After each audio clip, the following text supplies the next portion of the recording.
My phone buzzed at 12:03 a.m. Not a call, not a text. A transaction alert. $8,742.13.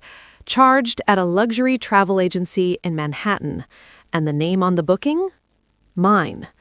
My name is Alina Cross. I'm 29 and I work in risk and fraud prevention for a fintech company in Chicago.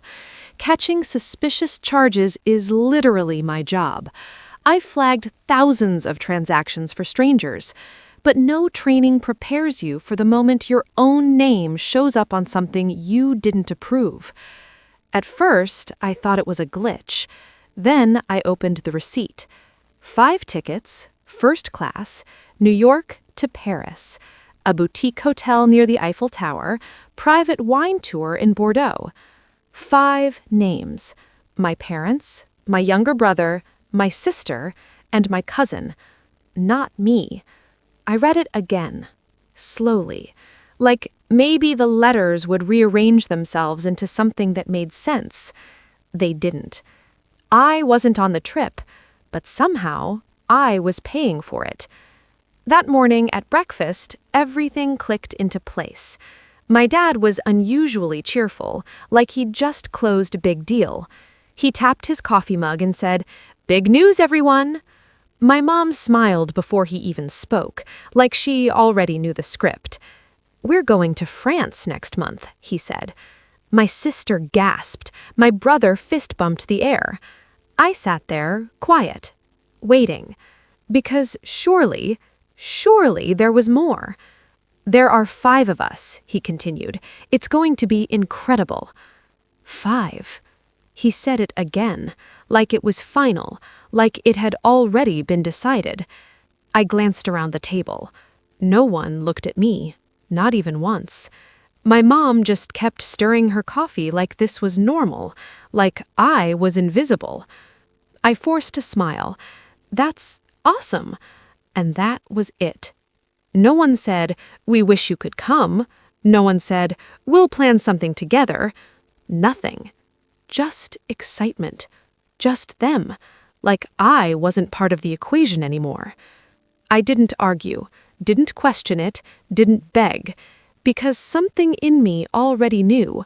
This wasn't new. This was just the first time it was obvious.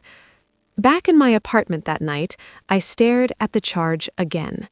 $8,742.13. That wasn't an accident. That wasn't, "Oops, wrong card." That was intentional.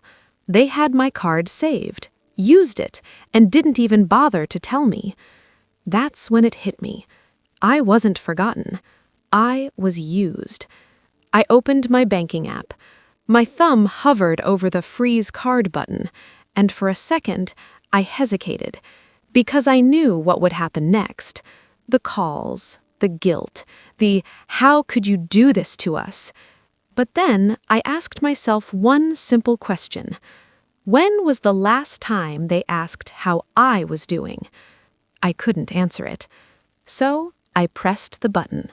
Card frozen. Then I went further, changed every password, removed every shared login, cut off access to the streaming accounts, travel rewards, even the emergency fund I had set up years ago when my mom said they needed help. I didn't rush. I didn't panic. I moved like someone who finally understood the situation. Quiet. Precise.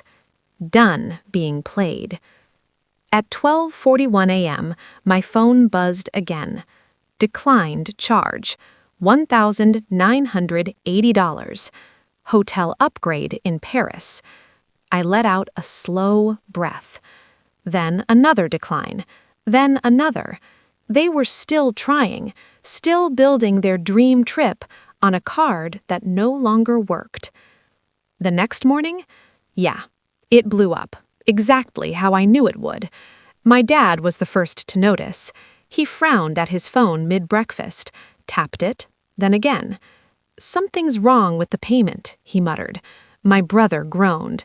"Dad, don't tell me this is going to mess up the trip."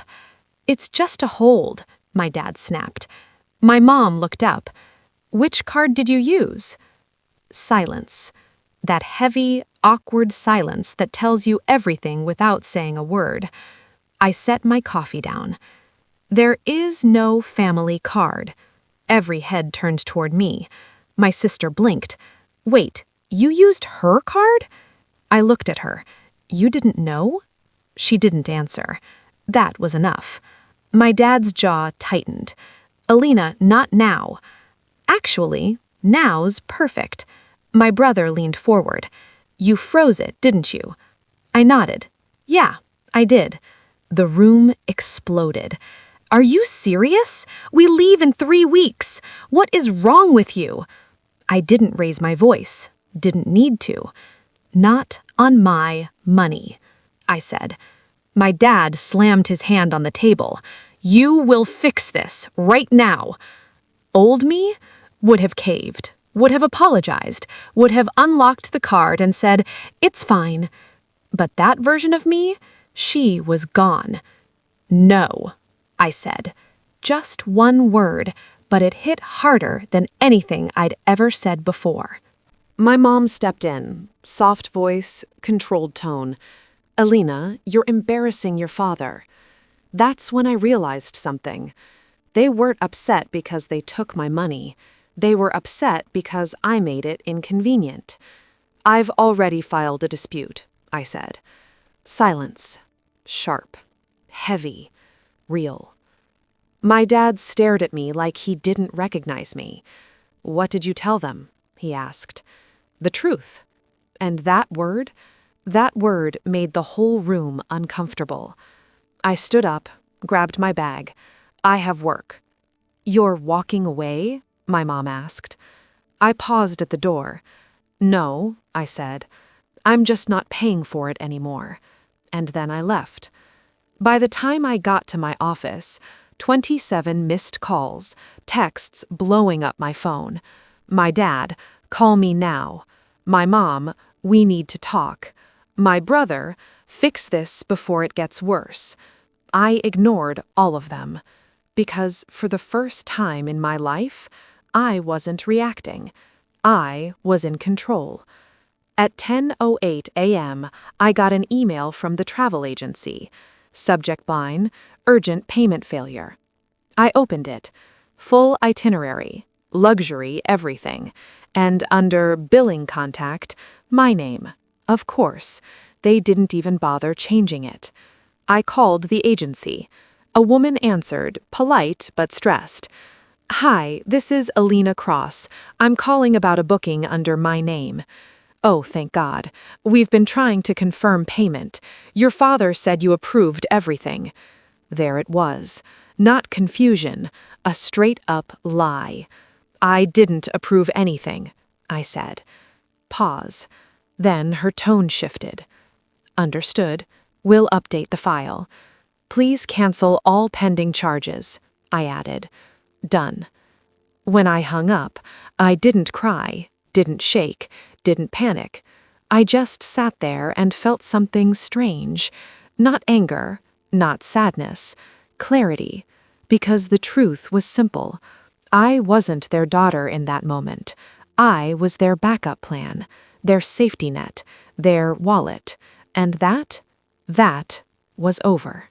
At 5:57 p.m., I parked across the street from my parents' house and sat there for a full minute, engine off, hands still on the wheel. Not shaking, not nervous, just steady. That was new. 3 weeks ago, walking into that house meant preparing myself, softening my words, shrinking my reactions, translating my feelings into something easier for them to digest. Tonight, I wasn't translating anything. I was done editing myself. When I walked in, everyone was already there. Living room, same couch, same lamp, same family, different energy. My dad stood by the fireplace like he was about to run a board meeting.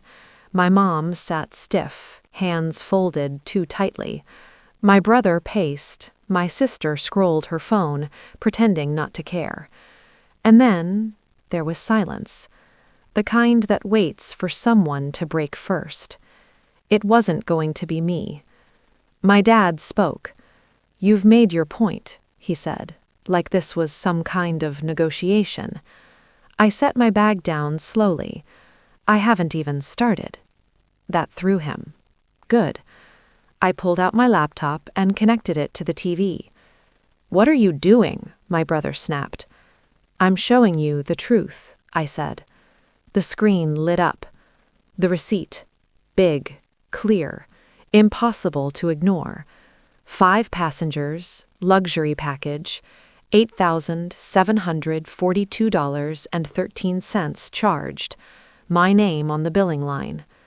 No one spoke, so I did. "You told the agency I approved this." My dad crossed his arms. "We were going to pay you back." "With what?" I asked. Silence again. I clicked to the next page. A timeline. Every payment I had made over the past 2 years. Car repairs, medical bills, rent gaps, emergency loans. All unpaid, all quietly absorbed, like it was just expected. My sister shifted in her seat. "Why are you keeping track of everything like that? That's weird." I looked at her. "No, what's weird is acting like it never happened." My mom's voice cracked. "We never asked you to do all that." I let that sit for a second. Then I nodded slowly. "You didn't have to, because every time I said no, you made me feel like I was the problem." That hit. I saw it land, not because they agreed, but because they recognized it. My brother ran his hair through his hair. "You're blowing this way out of proportion." I turned to him. "Am I?" I asked. "You planned a whole international trip without me and still found a way to put me on the bill." He opened his mouth, closed it. Nothing came out. And then my dad stepped forward, tone lower, sharper. "Enough of this drama. Fix the card, we'll settle it later." There it was. Control. The same move, different day. Only this time, it didn't work. I closed the laptop. "No." That word again. Simple, final. "You're really going to ruin this trip," my sister snapped. I looked straight at her. "No," I said. "You ruined it the second you thought I wouldn't notice." My mom stood up now, tears in her eyes. "After everything we've done for you." I cut her off. "Don't." The room froze. I had never interrupted her before. Not once. "Don't turn this into a debt I owe you," I said quietly. "Raising me wasn't a favor. It was your responsibility." Her face fell. And yeah, that one hurt. Not because it was wrong, but because it was true. My dad exhaled hard. "You've changed." I nodded. I had to. There was a long pause. Then my brother spoke, softer this time. "So what? That's it? You're just done with us?" I looked at him. Really looked. And for a second, I saw the version of him I used to protect, the one I used to cover for. But that version, he wasn't here anymore. "I'm not done," I said. "I'm just done being used." No one had a comeback for that. No sarcasm, no guilt trip, nothing. Because deep down, they knew. I picked up my bag, walked to the door. My mom's voice followed me. "If you leave like this, don't expect things to be the same." I paused, hand on the handle. And then I said the one thing I wish I had said years ago. They already weren't. And I walked out. That night, I didn't go home. I drove. No destination, no plan. Just needed distance. From the house, from the noise, from the version of myself that kept saying yes when everything inside me was screaming no. The next morning, the fallout started. First email, booking on hold. Second, hotel deposit canceled. Third, full itinerary at risk. By noon, my phone lit up with one message from my dad. "You've destroyed everything." I stared at it for a long time. Then I typed back, "No, I just stopped funding it." He didn't reply. A few hours later, my brother called. I almost didn't answer, but something told me to pick up. "Alina," he said, voice tight, "can you just tell them it was a misunderstanding?" I asked, "Who's them?" "My girlfriend's family." I let out a small laugh. Not funny, just real. "I want me to lie?" I said. "I want you to help," he snapped. "I did help," I said, "for years." Silence. Then, quieter, "This makes us look bad." I closed my eyes. "There it is," I said. "That's what you care about." He didn't deny it. He just hung up.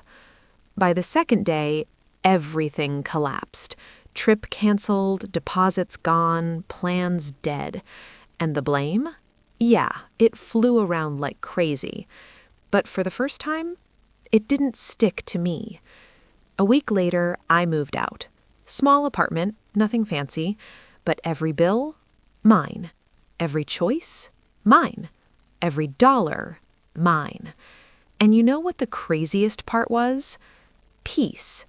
Not loud, not dramatic, just quiet, steady, real. A month later, I got a message from my sister. Just one line. I didn't realize how bad it was. I stared at it, didn't rush to reply, didn't fix it, didn't explain it, because healing doesn't come from one message. Then, a few weeks after that, an envelope showed up. No return address.